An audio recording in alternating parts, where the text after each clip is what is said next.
को पानीपत के अंदर। कहता भैया तुम्हारा बहुत चलता है, तुम्हारे को पाड़ के रहूंगा। मैं कहा अच्छा। मैं कहा भाई मेरी बात सुन, मेरे सीनियर का नाम भी मोहित, मेरा भी नाम मोहित, हमारा जिला भी पानीपत, मेरे सीनियर का भी जिला पानीपत, हमारा नंबर भी सेम, मेरे सीनियर का भी नंबर सेम, हमारी कंपनी भी सेम, हमारी कंपनी के मालिक भी सेम, और हमारा लेवल भी सेम। तेरी ये तालियां काफी है साहब, मेरे को पता है जब पैसे मेरे आते हैं साहब तालियां बजने वाली नहीं है। Thank you. अच्छा, प्लान किस किस ने देखा है? डीटीएम का प्लान किस किस ने देखा है? तो सब तालियां भी ऊपर हाथ करके जबरदस्त मानो। मेरी शुरुआत हुई इस बिजनेस की, आपका छोटा भाई इस काम से पहले मोमोज का काम करता था, रेडी लगाता था मैं चाउमीन बर्गर की, और उस चाउमीन बर्गर के साथ साथ जब मेरी इस व्यापार की शुरुआत हुई और मेरे को भी बताया गया, हेलो हेलो पीछे वाले साथियों मेरे साथ हैं, मेरे साथ हैं। मेरे को साहब यस से बहुत ज्यादा प्यार है, पूछो क्यों? पूछो क्यों?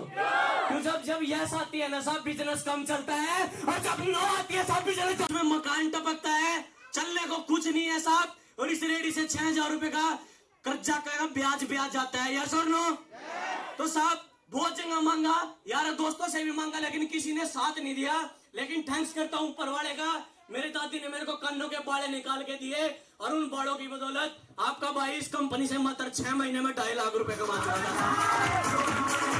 चाहते हैं कामयाब होना, चाहते हैं कामयाब होना, चाहते हैं कामयाब होना, तो साहब एक काम करना पड़ेगा। पूछो क्या? कबाड़ी देखा? कबाड़ी पर मांग के देख, 6000 में भी औकात पता लग जाएगी। जो इसने 6000 दे दिए वो आपका, और जिसने 6000 नहीं दिए वो फटा पुराना साले को वहीं छोड़ देना उसी दिन। और जब इस व्यापार के अंदर आता है सर नो, तो उस दिन समझ में आ गया कि जो अपना होगा वो बोरे में आ जाएगा, जो फटा पुराना होगा उसका साले का लात मार के साइड में करो हो जाए। यार है समझ में आ रही है? अभी नहीं समझ में आएगी, 2 दिन के बाद समझ में आएगी। पूछो क्यों? अभी मेरे को बाहर एक बंदा मिला, कहता भैया आपका 7th लेवल इतना जल्दी कैसे हो गया, आप कौन सी माता को मानते हो?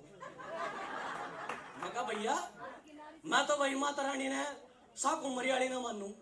कहने लगा भैया मैं भी आज तो साकू मरियाली ना मानूंगा। अच्छा जी। उसने क्या किया, फोटो लिया माता रानी का, कुर्सी लगाई और कुर्सी पे रख दिया। साथ है? समझना बड़ी गहराई से। अब उसने फोटो लेके कुर्सी पे फोटो लगाया और उसकी पूजा करने लगा। हे माता रानी कामयाब कर दे, हे माता रानी कामयाब कर दे। इतनी देर में चूहा जान लग रहा था, वो चूहा उस तस्वीर से टकरा गया और वो तस्वीर नीचे पड़ गई। उन्होंने सोचा मारा माथे मातो तेरी, खामा खाए माता रानी का पूजा, इससे ज्यादा तो दम चूहे के अंदर है। या सुन लो, उसने क्या किया, चूहे को पकड़ा, चूहे को कुर्सी पे बैठाया और चूहे कामयाब कर। इतनी देर में बिल्ली आ गई, बिल्ली ने चूहे को साफ कर दिया। फिर क्या किया, बिल्ली को पकड़ा, अब बिल्ली को फिर वही सेम काम, हे बिल्ली देवता कामयाब कर।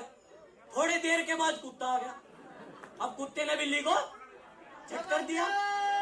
इतनी देर में उसने फिर क्या किया, कुत्ते को पकड़ा, अब कुत्ते को रोटी खिलाने लग रहा था। इतनी देर में उसकी घरवाली आ गई, घरवाली ने ठाया कूद का, कुत्ते तो बिस्कुट खुआने लग रहा, कुत्ते का मारा, कुत्ता घर था बाहर।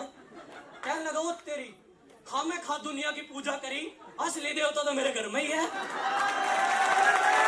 ये सुनो, उसने क्या किया, पर्स में से फोटो निकाला घरवाली का, और जब वो नहाने जाती, जब उसकी पूजा करनी शुरू कर दी।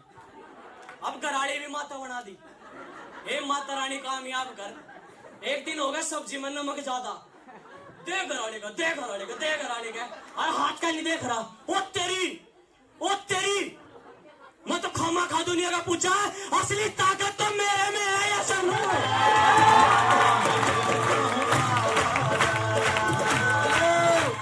समझ में आया? आज तक सारे रिश्तेदारों को पूछा, पड़ोसियों को पूछा, कुछ हुआ क्या? एक बार साहब अपने सीनियर को पूछ लो, बल्ले बल्ले हो जाएगी ऐसा नहीं। एक बार अपने आप को पूछ लो। हेलो साहब, हनुमान को भी ताकत का ज्ञान नहीं था, उसको भी याद दिलाया गया था कि तेरे अंदर ताकत है और तू पूरी लंका को पार करके युद्ध जीत सकता है। चलो तो जीतने के लिए रेडी है, उसके लिए एक काम और करना पड़ेगा। पूछो क्या? अब चुटकुला सुनाऊं क्या? सुना दूं? चुटकुला सुना दूं? एक बार एक बापा था, मेरे को साहब युवा भी वही बैठी। फिर बापा पूछा था क्या बात की टेंशन है? अब तो बच्चे हो गए होंगे। कहने लगी बच्चे तो हो गए। कहने लगा फिर बच्चों का बाप कड़ा है? नुका दीवे बुझाने जा रहा केदारनाथ। तो साहब जो जुनून दिखाना पड़ेगा या जब पहली बार सहारनपुर के अंदर आया था तो होटल वाले ने भी बोला था कि बेटा बहुत महंगा हॉल है, आज ये हॉल भी छोटा पड़ गया, भाई अपना हॉल बढ़ा लो। ये मेरी कोई ताकत नहीं है, ये मेरी कोई ताकत नहीं, ये ऊपर वाले की और हम सब की ताकत है। यस और नो? कंपनी की गारंटी ले ले, 6000 रुपए लगा दूंगा। मैं कहा अच्छा जी। मैं कहा भाई साहब जिस दिन अपने घर वाले ने ब्याह लिया था गारंटी ली थी? कह रहा ना, जिस दिन बालक का ब्याह करेगा गारंटी लेगा। कहता ना। मैं हमारी कंपनी में आ जाइए, दुनिया की कंपनी में तो जसलील गाने बजते हैं और हमारे डॉल्फिन कंपनी में भोलेनाथ के भजन बजते हैं, ये गारंटी है। उससे लेना साहब जो जिन्हें जिंदगी के अंदर कुछ किया हो। यस और नो? मेरा सीनियर हमेशा बोलता आया है कि साहब बीड़ी पीने वालों के साथ रहोगे तो बीड़ी पीना सीख जाओगे, दारू पीने वालों के साथ रहोगे तो दारू पीना सीख जाओगे, और एक बार लखपति के साथ रहना सीख लो तो जैसे दीपा दीदी लखपति बनी है आप भी सारे लखपति बन जाओगे। तो थैंक यू।